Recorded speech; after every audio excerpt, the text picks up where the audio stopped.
커뮤니티 폴더 MSFS에 정식으로 포함된 것이 아닌 모든 애드온, 시너리, 비행기, 유틸리티 등은 커뮤니티라고 하는 폴더에 설치하도록 되어 있다. 이런 방식으로 원래의 프로그램을 건드리지 않고 수시로 애드온들을 설치하거나 삭제하는 것이 편리해졌다.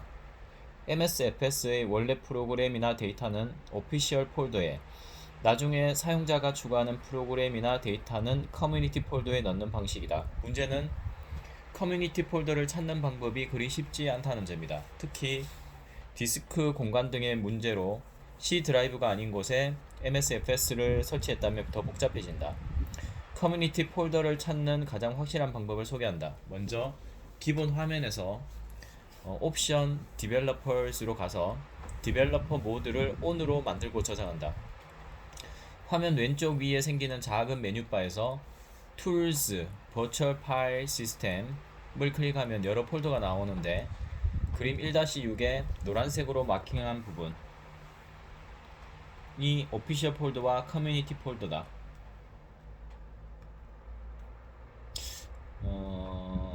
나 같은 경우에는 F 공간이 있어서 F에 그 바로 밑에 디렉토리 이렇게 길게 안 하고 밑에다가 스팀이라고 하나 만들어 놓고 그 다음에 뭘 만들었더라? 플라이트로 만들었나? 폴더 이름 정해가지고 그렇게 했습니다.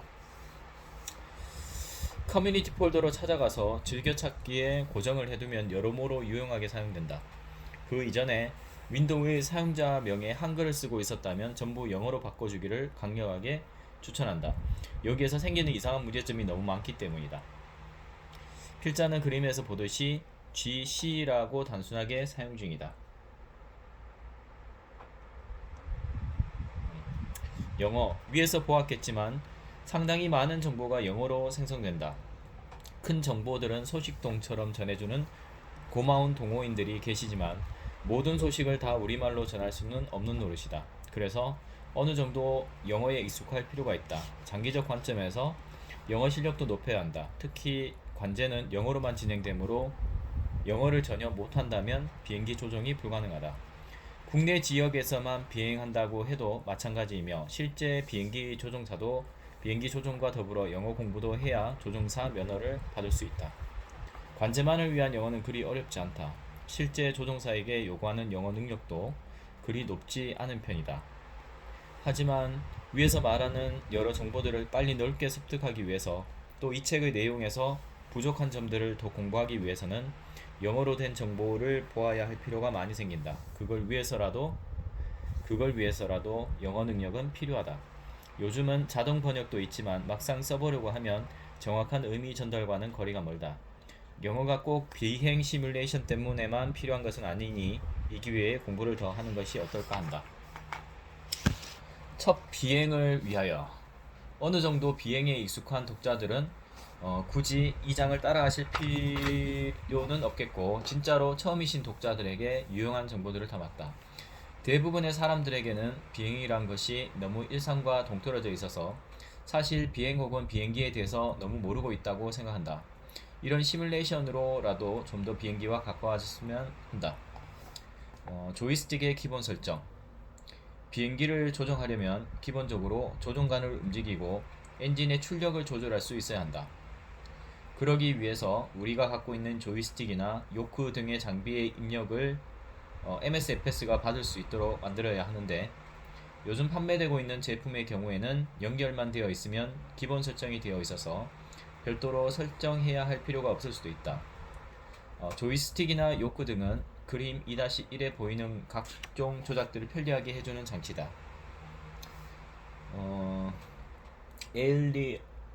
에일러론, 뱅크, 엘리베이터, 피치, 러더 요, 스로틀, 믹스추어, 플랫. 근데 이게 뭔지는 모르겠어요 아직.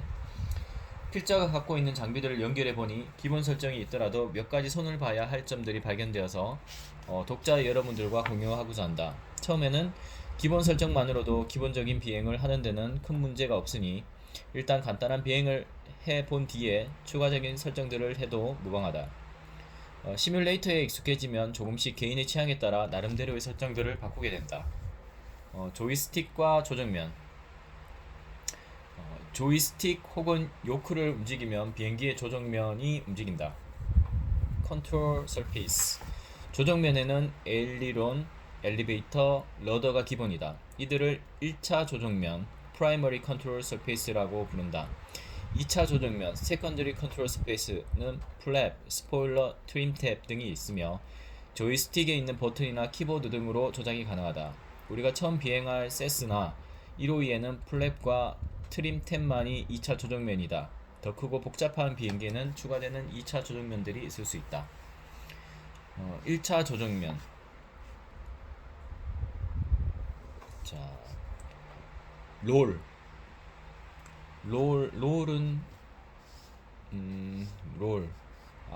동체를 이렇게 움직이는 거네. 그다음 날개가 있고 피치가 이게 피치 큰 날개를 이렇게 앞뒤로 조정하는가 보네. 오른쪽 에어로론. 요가 뭐지? 요는 수직인데 수직. 그 다음에 수평 꼬리 날개가 있고 러더, 엘리베이터, 러더, 수직 꼬리 날개 왼쪽 1. 스틱에서 조정이 가능한 1차 조정면은 그림 2-2와 같다. 스틱을 좌우로 움직이는 것이 에일러론, 앞뒤로 움직이는 것이 엘리베이터, 비트는 것이 러더의 조작이다. 요크 형태의 장비는 러더 기능이 없어서 별도의 러더 장비를 갖추거나 키보드 등으로 조작해야 한다. 에일러론. 에일러론은 날개 양쪽 끝쪽의 뒷부분에 있는 조정면이다. 그림 2-3처럼 스틱을 왼쪽으로 밀면 왼쪽 에일러론은 올라가고 오른쪽 에일러론은 내려간다. 에일러론이 내려가면 양력이 커져서 날개가 더 올라가므로 비행기 전체는 왼쪽으로 기울어진다. 이렇게 좌우로 기울어지는 것을 롤이라고 하고 기울어진 상태를 뱅크라고 한다. 에일러론 좌로, 에일러론 우로. 이렇게 뱅크가 생기면 비행기는 선회를 하게 되는데 자세한 역학은 비행 역학 단원에서 설명하므로 여기서는 그냥 그렇구나 하고 생각하자. 스틱을 계속 왼쪽으로 밀고 있으면 점점 더 뱅크가 심해지게 되고 결국 비행기는 뒤집히고 만다. 비행기의 선회는 스틱을 계속 왼쪽으로 밀고 있는 것이 아니라 어느 정도의 뱅크를 유지하고만 있으면 된다. 즉 선회하는 동안에는 계속 스틱을 밀고 있을 필요가 없다. 아니 밀고 있으면 안 된다. 물론 비행기는 조종 안정성이라는 게 있어서 뱅크가 돌아간 상태에서 스틱을 중립으로 놓는다고 정확히 같은 뱅크를 유지하지는 않지만 기본은 선회를 위해서 스틱을 옆으로 밀어서 뱅크를 주고 다시 스틱을 중립으로 놓는 것이다. 선회를 마치려면 다시 반대쪽으로 스틱을 밀어서 뱅크를 없애고 좌우 수평으로 만들어줘야 한다. 엘리베이터. 엘리베이터는 수평 꼬리 날개의 뒤쪽에 있는 조정면이다. 왼쪽 오른쪽이 똑같이 움직인다. 엘리베이터 다운, 업. 그림 2-4처럼 스틱을 몸쪽으로 당기면 엘리베이터가 올라가고 그러면 꼬리 부분이 내려가서 기수가 들리게 된다. 이렇게 기수가 수평에서 위아래로 벗어나 있는 상태를 피치라고 한다. 피치가 위로 켜지면 비행기는 상승하는데 다른 것은 그대로인 상태로 피치만 켜지면 비행기는 잠시 상승하다가 힘이 딸려서 속도가 느려지고 결국 계속 상승을 못하게 된다. 이래서 조종을 배우는 것이다. 위로 가고 싶다고 키 하나 누르면 다 된다면 조종이란 것이 배울 게 없다. 러더. 러더는 수직 꼬리 날개의 뒤쪽에 있는 조정면이다. 좌우로 움직이는데 스틱에서는 그림 2-5처럼 트는 동작이다. 실제 비행기에서는 양발에 하나씩 페달이 있어서 이 페달을 민다. 페달은 좌우가 연동되어서 왼쪽을 밀면 오른쪽은 당겨지게 되어 있다. 대부분의 비행기에서 러더는 바카스의 조향과 연결되어 있다. 지상에서는 방향을 바꾸는 것을 러더로 한다. 비행 중에 스틱을 왼쪽으로 비틀면 꼬리 날개의 러더가 왼쪽으로 움직이고 그러면 꼬리 부분이 오른쪽으로 움직여서 비행기 전체는 왼쪽으로 틀어지게 되는데 이를 요라고 한다. 비행기에 요를 주면 방향전환이 될 것 같지만 그렇게 간단하지가 않다. 약간의 방향전환 효과는 있어도 비행기가 흔들리기만 하고 전혀 효율적이 아니다. 비행 중의 방향전환은 앞서 말한 에일러론을 이용한 뱅크로 한다. 너드는 선회할 때 균형을 잡아주는 역할을 한다. 브레이크. 큰 비행기는 비행 중에 사용하는 에어 브레이크도 있지만 작은 비행기는 지상에서 사용하는 브레이크만 있다. 앞이든 뒤든 방향을 조절하는 바퀴에는 브레이크가 달려있지 않다. 세스나 152에는 메인 기어에만 브레이크가 있다. 조종사는 그림 2-6처럼 너드 페달을 밟는 것으로 브레이크를 건다. 양쪽 바퀴에 따로 브레이크가 작동한다는 말이다. 당연히 보통 때에는 양발로 균등하게 페달을 밟아야 좌우로 흔들리지 않고 감속이나 정지할 수 있을 텐데 경우에 따라서는 균등하지 않게 페달을 밟아서 회전을 하는 효과를 낸다.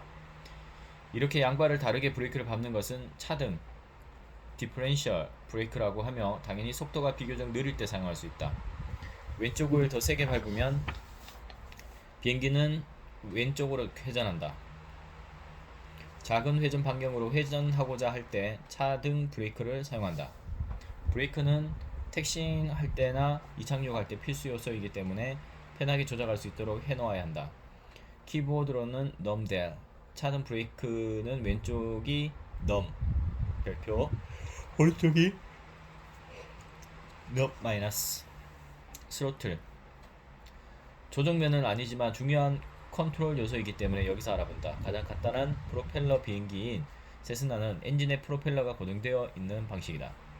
엔진의 출력을 올리면 프로펠러의 회전수가 높아지고 출력을 내리면 회전수가 내려간다. 엔진의 출력을 다른 말로 스로틀이라고 하며 간혹 스로틀이라고 한다. 스러스트라고 또 한다. 엄밀하게는 다른 의미지만 초보의 입장에서는 모두 엔진의 출력을 의미한다고 보아도 좋다. 세스나의 엔진 출력 조절은 스로틀 레버로 조절한다. 막대를 밀거나 당기는 형태다. 실제로 이런 형태를 가진 스로틀 장비도 판매되지만 대부분 초보 시절에 사용하는 것은 그림 2-7처럼 슬라이드 형태로 되어 있는 장비가 많다. 어느 것이나 조작하는 데는 큰 차이가 없다. 다만 이 그림처럼 스로틀 밸브의 움직이는 범위가 너무 작으면 정밀한 조작이 힘들어지므로 별도의 스로틀 장비를 갖추는 것도 고려할 만하다. 실기의 막대형 레버는 손잡이가 돌아가는데 나사처럼 왼쪽으로 돌리면 풀리고 오른쪽으로 돌리면 잠긴다. 잠긴다는 것은 앞뒤로 움직일 수 없도록 된다는 것인데 충격이나 진동에 움직이지 않게 하기 위해서 적당히 돌려서 잠가 놓았다가 조절할 때 조금 왼쪽으로 돌려서 움직일 수 있게 해서 조절한다. 처음에는 어색하지만 곧 익숙해질 수 있다. 대부분의 슬라이드 형태인 시뮬레이션 장비에서는 이런 것은 없다. 대신 충격이나 진동에 움직일 일도 없다.